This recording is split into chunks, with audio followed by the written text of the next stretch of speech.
Hi guys, today I'd like to share with you another way of using my wonderful Martha Stewart Star Punch, as well as using Utee embossing powder, which is ultra thick embossing enamel. The grains of it are a lot coarser than normal embossing enamel, and it gives a much more raised effect, almost like glossy accents. I don't know if you can see these here, but I've done that one earlier, and that's the effect it gives. This is a card that I've made. So we've got the Utee on the punched out star shapes and the circle shape, and then I've used normal embossing powder down the bottom, and behind it I've used my new Mr Huey's star mask template with the Versamark ink, and then I've gone over that with my Pearl X powder, just sort of rubbed it in.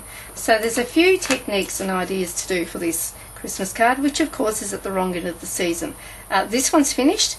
I'm going to go from the start with another one and probably go through it at high speed. Oh, the other thing I must say that I've used are these Ranger Distress markers when I've sort of stamped my image. I really like the sort of, I don't know, naive effect, I suppose, of the stars, using those as well. Okay, so I'm going to turn this off, go back to the start, and away we'll go. Okay, first up we need to do some stamping. So let's see, using my, what colour is it? Peel Paint Distress marker.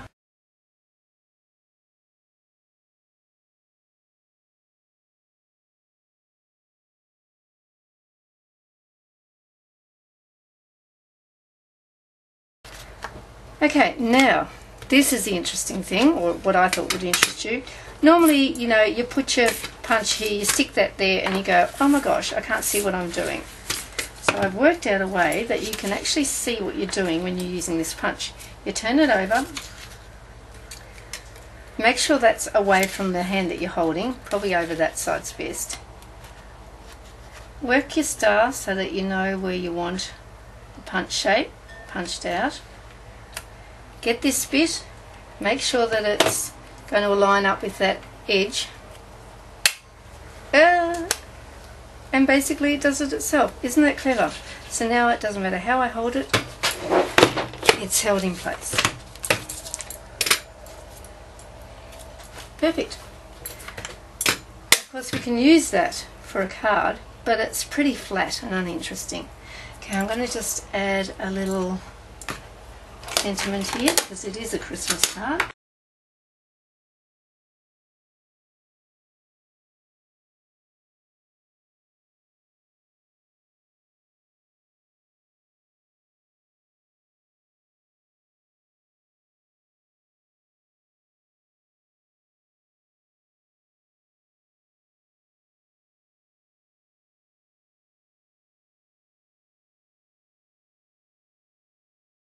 So once more, turn it over the wrong way.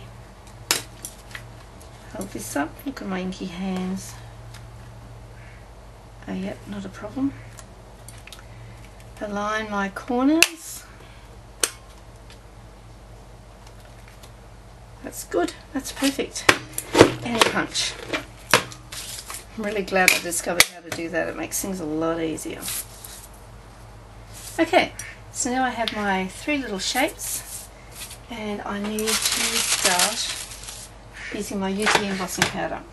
First of all, I have a bit of baking paper, just normal baking paper from the kitchen.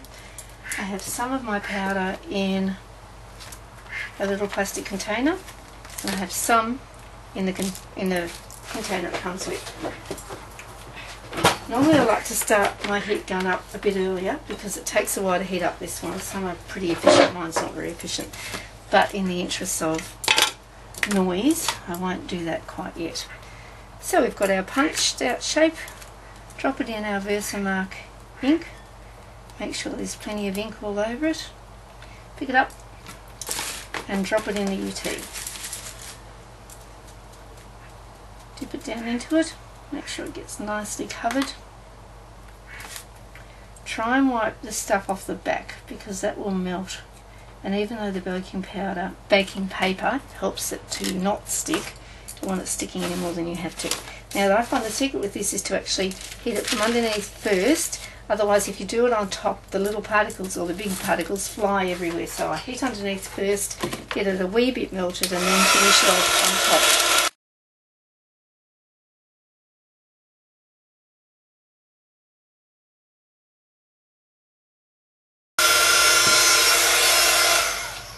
As you can see, I've put the next layer on while it's still hot.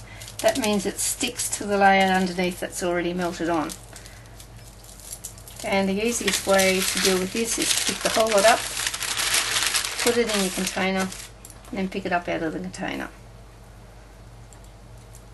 Try and clean up the back side again, that's not looking too bad. Back on here, so this is our second time. I'll probably do it 3 times. The more times you do it, the more raised.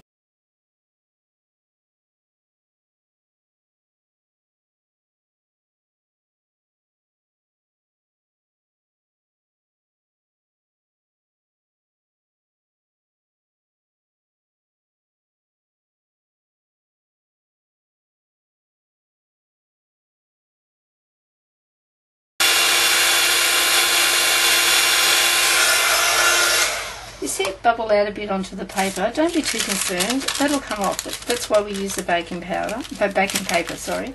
And also you can actually cut it with your scissors afterwards.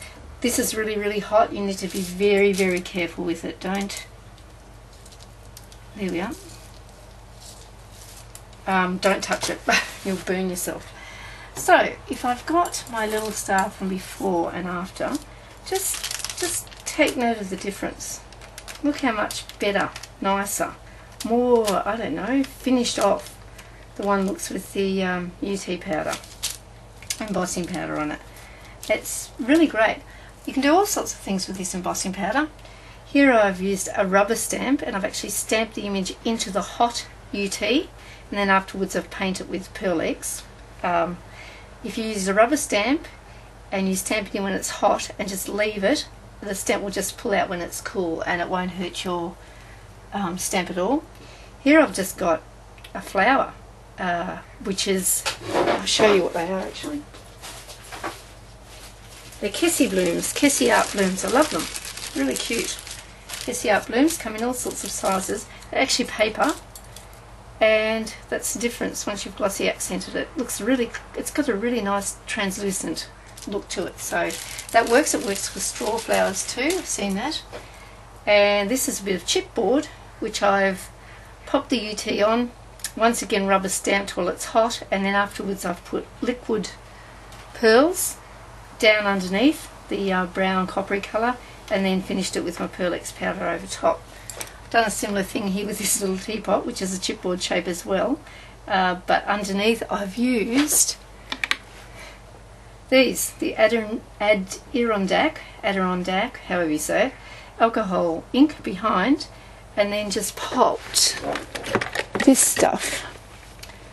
In other words, Tsukineko, I think that's what it's called, all-purpose ink, platinum on top. So you can get all sorts of effects using this Utee powder, particularly with stamping rubber stamps, only rubber stamps in, but also just as a glossy accent sort of idea as well.